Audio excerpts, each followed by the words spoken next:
अरे सागर, सागर बेटा कहाँ हो?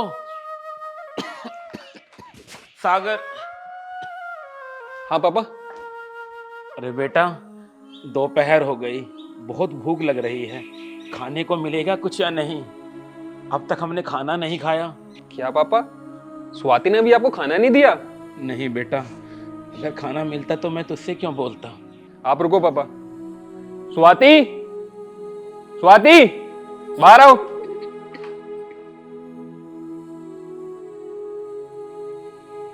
ये पापा क्या बोल रहे हैं? तुमने इन्हें खाना नहीं दिया? क्या खाना नहीं दिया? मैंने बनाकर रख दिया। अब इनके अंदर इतनी भी जान नहीं है क्या कि ये किचन से लेके खुद खा ले? मतलब खाना पिताजी लेंगे, तुम किस लिए हो फिर? इसमें नई बात क्या है? लेके खाते नहीं है क्या खाना? अरे कुछ लोग ऐसे खुद बनाकर खाते हैं। और वैसे भी मैं इस घर की बहू हूँ, कोई नौकरानी नहीं जो तुम्हारे बाप की सेवा करती रहूंगी हर वक्त। तुमसे तो बहस करना ही बेकार है। तो फिर कर ही क्यों रहे हो? तुम जाओ अंदर। तो बुलाया ही क्यों था? पापा आप टेंशन मत लो, आपको खाना मैं ला के देता हूँ, आप आराम करो। और हाँ पापा, मुझे आपसे कुछ बात करनी है। बोलो बेटा। आप मुझे एक बात बताओ, आपने मेरी से शादी क्यों की? बेटा हमें कहाँ मालूम था कि हमारी बहू इतनी बदतमीज निकलेगी। जब हम इसको देखने गए थे तो ऊपर से तो इंसान खूबसूरत ही दिखाई देता है, अब किसी का दिल तो नहीं टटोल सकते ना। बहू ऐसी निकलेगी, अगर हमें पहले से पता होता तो हम तुम्हारी शादी इस लड़की से कभी ना करते। हमसे बहुत बड़ी गलती हो गई बेटा। पापा हर बार ये यही बोलती है कि इस बुड्ढे को घर से निकाल। अगर मैं आपको घर से निकाल दूंगा तो आप जाओगे कहाँ? बेटा मेरा तो बस एक तू ही सहारा है, और मैं यहाँ से भी कहीं चला जाऊंगा तो फिर मैं कहाँ रहूंगा बेटा। आप टेंशन मत लो, आप कहीं नहीं जाओगे। आप आराम करो, मैं खाना लाता हूँ। ठीक है बेटा। हे भगवान, ये सब हमारे साथ क्या हो रहा है?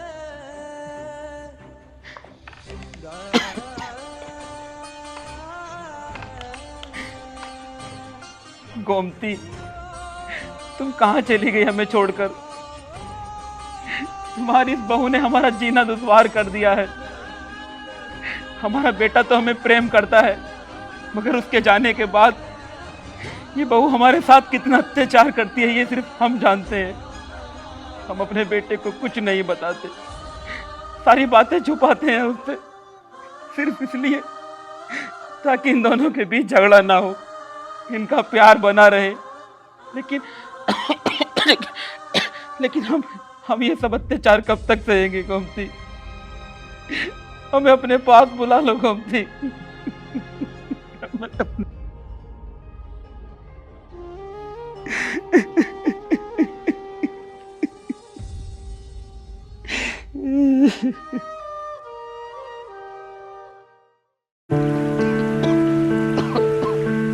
अरे बहू, बहू, अरे जरा बाहर आना बेटा। बहू। क्या है? तुम क्यों चिल्लाते रहते हो? ठीक से मुझे बैठने भी नहीं देते हो। अरे बेटा, मैं कहाँ चिल्ला रहा हूँ। हम तो बस इतना बोल रहे हैं कि हमारे सर में बहुत ज्यादा दर्द है, तुम हमारे लिए थोड़ी सी अदरक वाली चाय बना दोगी? क्या? अदरक वाली चाय? अच्छा, तो तुम्हें अदरक वाली चाय पीनी है?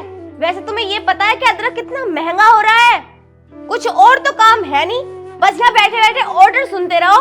कभी चाय ला दे, कभी दूध गर्म कर दे, कभी खाना दे दे।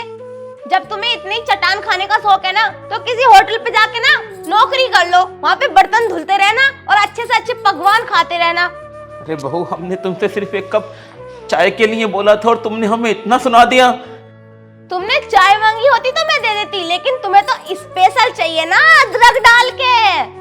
ऐसा है, मुझे ना आगे से ये ऑर्डर मत देना कि मुझे चाय ला दे और अदरक वाली चाय ला दे। ठीक है बेटा, हमसे गलती हो गई, हम खुद बनाकर पी लेंगे। खुद बनाकर पी लेंगे? पता नहीं बुड्ढा कब मरेगा और कब मेरी जान छूटेगी। मरता भी तो नहीं।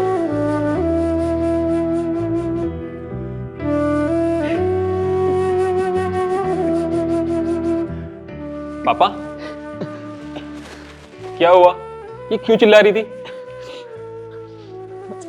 अरे बेटा कोई बात नहीं, बहू की तो रोज की आदत है झगड़ा करने की, छोटी छोटी बातों पर ताना सुनाती रहती है। खैर तू ये सब छोड़, तू कब आया ऑफिस से? बस अभी अभी आया पापा। मगर इसने कहा गया आपसे? बेटा बस वही, मेरे सर में बहुत दर्द था तो मैंने बहू से कहा कि मुझे 1 कप अदरक वाली चाय बना दो। बस उसी बात पर मुझे उल्टा सीधा सुनाकर चली गई। बस बहुत हो गया पापा, आज मैं इसे छोड़ूंगा नहीं। नहीं नहीं बेटा, तू ऐसा कोई काम नहीं करेगा। मैं नहीं चाहता कि मेरी वजह से तुम दोनों के बीच में झगड़ा हो। पापा कब तक बर्दाश्त करूं मैं? इसे देख नहीं रहे हो तुम? मैं आज इसे छोड़ूंगा नहीं। बेटा झगड़ा मत करना बेटा। अगर स्वाति, मैं सब क्या सुन रहा हूँ? तुमने पिताजी को चाय क्यों नहीं दी? क्या तुम्हें पता है वो कौन सी चाय मांग रहे थे? और मैं नौकर नहीं हूँ उनकी, चाय क्यों नहीं दी? उनके सर में बहुत तेज दर्द था, उन्होंने अदरक की चाय मांगी थी, समझी तुम? तुम्हें पता नहीं है क्या अदरक कितना महंगा हो रहा है? मैंने उनसे कहा था सादी चाय बना देती हूँ, लेकिन नहीं, उन्हें तो अदरक और इलायची वाली चाय चाहिए। तो आखिर हम कर किसके लिए रहे हैं? उनके लिए नहीं कर रहे क्या? तो तुम कर लो उनके लिए, मेरे बस की नहीं है इस हालत में भी ये काम करूँ मैं। स्वाति बहुत हुआ, अब मैं और बर्दाश्त नहीं कर सकता। तो ठीक है मत करो बर्दाश्त, मान लो ना मेरी बात। बात मान लो? आखिर कौन सी बात नहीं मानी मैंने तुम्हारी? यही कि निकाल दो ना इस बुड्ढे को इस घर से। तुम्हारा दिमाग तो खराब नहीं हो गया है? मतलब मैं अपने बाप को इस घर से निकालूंगा? अगर उन्होंने सुन लिया तो उनके दिल पर क्या बीतेगी? मुझे उस चीज से कोई फर्क नहीं पड़ता कि उन पे क्या बीतेगी और क्या नहीं बीतेगी। उस बुड्ढे को ना इस घर से जाना ही होगा। देखो वो कहीं नहीं जाएंगे, वो इस घर में रहेंगे। तो ठीक है फिर, अगर तुम्हारी यही जिद है ना तो मेरी बात भी सुन लो। अब तो या इस घर में मैं रहूंगी या फिर वो बुढ़ा। ये क्या बोल रही हो तुम? मतलब तुम मुझे छोड़ के जाओगी? नहीं स्वाति, तुम कहीं नहीं जाओगी और ना ही पिताजी जाएंगे। तुम एक बात तो सोचो, जिन्होंने मुझे जन्म दिया, जिन्होंने मुझे पाला, आज मैं इस मुकाम पर हूं तो सिर्फ उनकी वजह से। तुम उन्हें इस घर से निकालने की बात कर रही हो? देखो मैं ये तुम्हारी बकवास नहीं सुन रही हूँ। अब फैसला तुम्हें करना ही होगा कि मेरे साथ रहना है या अपने बाप के। और हाँ, अपना फैसला सुनाने से पहले एक बार ये भी सोच लेना कि मेरे पेट में तुम्हारा बच्चा पल रहा है। ठीक है स्वाति, मैं पापा से बात करता हूँ। ठीक है, बात ही नहीं, उसको निकाल दो इस घर से। बड़ा आया मुझे सबक सिखाने वाला।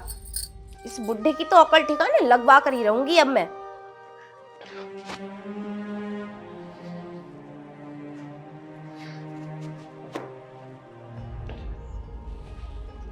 पापा, मुझे आपसे कुछ बात करनी है। क्या बात करनी है बेटा? पापा, रोज रोज के झगड़े से मैं भी तंग आ गया हूँ। वो जब आपकी बेइज्जती करती है ना तो मुझसे बर्दाश्त नहीं होता।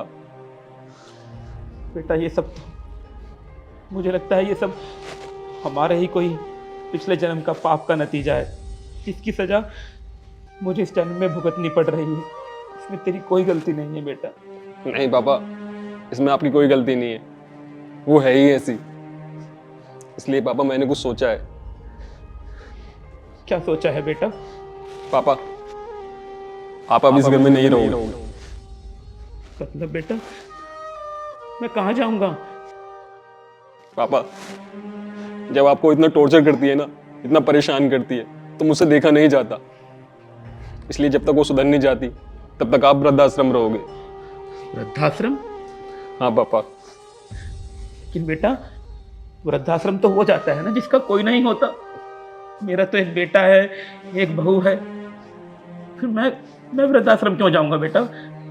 पापा सिर्फ कुछ दिन के लिए, कुछ दिन में ना उसकी अकल में ठिकाने लाकर रहूंगा, तब तक आप चले जाओ पापा।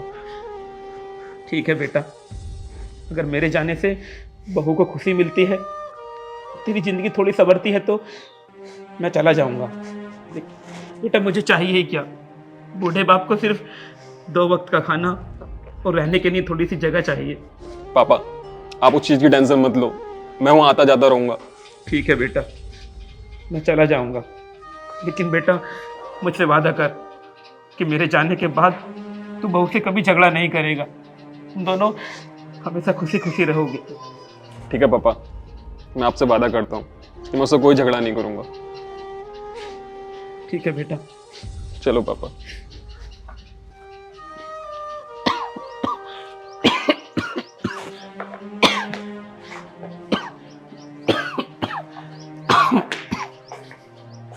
आराम से। इतनी देर हो गई अभी तक आए क्यों नहीं? पता नहीं कहाँ रह गए, और ना ही नंबर लग रहा, और वो है कि फोन पे फोन किए जा रहा है कि आ जाओ आ जाओ।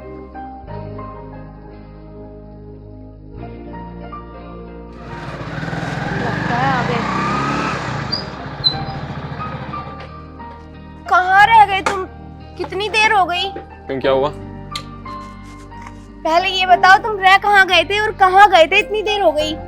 वो पापा को वृद्धाश्रम छोड़ने गया था। क्या तुम छोड़ आए? और तुम यहाँ क्यों खड़ी हो? मैं ना तुम्हारा इंतजार कर रही थी। जल्दी से ना मुझे मेरे घर ले चलो। घर? घर क्या हुआ? वो ना मेरे भैया जितिन का फोन आया था, उसने नई नई कार निकाली है तो इसलिए बुला रहा है, वो हमें दावत देगा। अच्छा, साले साहब ने कार ले ली? हाँ ठीक है चलो। ठीक है।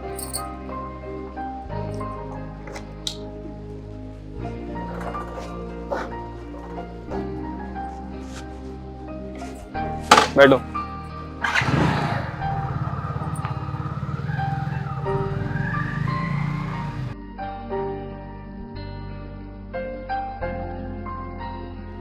अरे जितिन।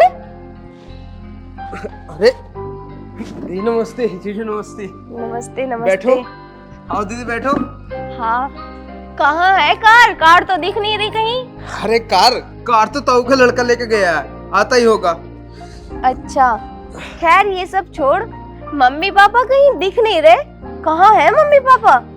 अरे दीदी मैं उनके ना रोज के झगड़े से बहुत ज्यादा परेशान आ गया था, रोज टाइटर करते रहते थे, तो मैं उनको ना वृद्धाश्रम छोड़ आया। क्या वृद्धाश्रम? तेरा दिमाग खराब हो गया है क्या? मम्मी पापा को तो वृद्धाश्रम छोड़ आया? अरे उन्हें छोड़ने से पहले तूने एक बार भी नहीं सोची कि वो वहाँ कैसे रहेंगे और क्या खाएंगे? अच्छा एक बात बता, उन्होंने तुझे पाल पोस के इतना बड़ा इसी दिन के लिए किया था कि तू उनकी लड़ाई झगड़ों से तंग आकर उन्हें वृद्धाश्रम फेंक देगा? अरे एक बार तो सोचा होता। वैसे भी तुझे ये बात अभी समझ नहीं आएगी, तुझे ये बात जब समझ आएगी जब तेरे बच्चे होंगे, तू उन्हें पढ़ाएगा लिखाएगा, उनका पालन पोषण करेगा, और जब ना वो तुझे वृद्धाश्रम फेंक देंगे। ये मत भूल जितिन कि माँ बाप सिर्फ माँ बाप ही नहीं, वो भगवान का रूप होते हैं। उन्हें फेंका नहीं जाता वृद्धाश्रम में, उनकी पूजा की जाती है। वाह दीदी वाह, बहुत अच्छे। अब दर्द हुआ ना तुम्हें जब बात खुद के माँ बाप पे आई? अरे दीदी तुम्हें एक बार भी शर्म नहीं आई ये सब करते हुए कि तुमने अपने पिता समान ससुर को वृद्धाश्रम भिजवा दिया? अरे दीदी मुझे तो तुम्हें अपनी बहन कहते हुए शर्म आती है।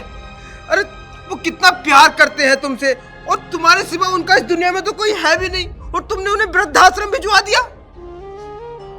पता चल गया है ना कितना दर्द होता है जब अपने पे बीतती है। और मैं कोई तुम्हारी तरह नहीं हूँ कि अपने ही माँ बाप को वृद्धाश्रम भेज दूं। वो तो 8 दिन के लिए हरिद्वार गए हैं। दीदी शर्म आनी चाहिए आपको, अपने ही पिता समान ससुर को वृद्धाश्रम भिजवा दिया। छी। जितिन मुझे माफ कर दे, मैंने अपने पिता जैसे ससुर पे इतना अत्याचार किया, और तो और उन्हें ठीक से खाना भी नहीं दिया, इतने ताने देती थी। मुझे माफ कर दे। दीदी अगर आपको माफी मांगनी है तो जीजा जी से मांगिए। अरे वो कितना प्यार करते होंगे अपने पिता से, और तुमने उनको मजबूर करके उन्हें वृद्धाश्रम भिजवा दिया। छी, शर्म आती है मुझे दीदी। सागर मुझे माफ कर दो, मुझसे बहुत बड़ी गलती हो गई, मुझे ये सब नहीं करना चाहिए था। लेकिन हाँ मुझे ना अपनी गलती का एहसास हो गया है। चलो ना हम पिताजी को लेकर आते हैं। हो गया एहसास तुम्हें कि पिता क्या होते हैं, कि पिता ना होने का एहसास क्या होता है? पिताजी कोई वृद्धाश्रम नहीं गए हैं, पिताजी यही है। वो तो मैंने और जतिन ने एक प्लानिंग बनाया था तुम्हें सबक सिखाने के लिए। पापा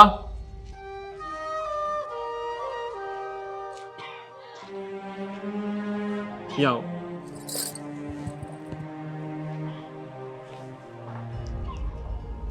देखो पापा, तुम्हारी बहू सुधर गई है।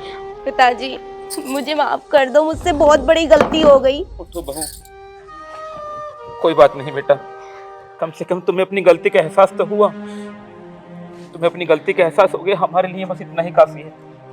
हाँ पिताजी, मैं भूल गई थी कि पति का पिता भी ससुर नहीं बल्कि पिता ही होता है। और हाँ, लड़की का पिता तो लड़की की जिम्मेदारी तब तक उठाता है जब तक उसकी शादी नहीं हो जाती, और एक ससुर पूरी जिंदगी अपनी बहू की जिम्मेदारी उठाता है। मुझे माफ कर दो पिताजी। नहीं बहू, मेरे बच्चों, मेरे गले से लग जाओ।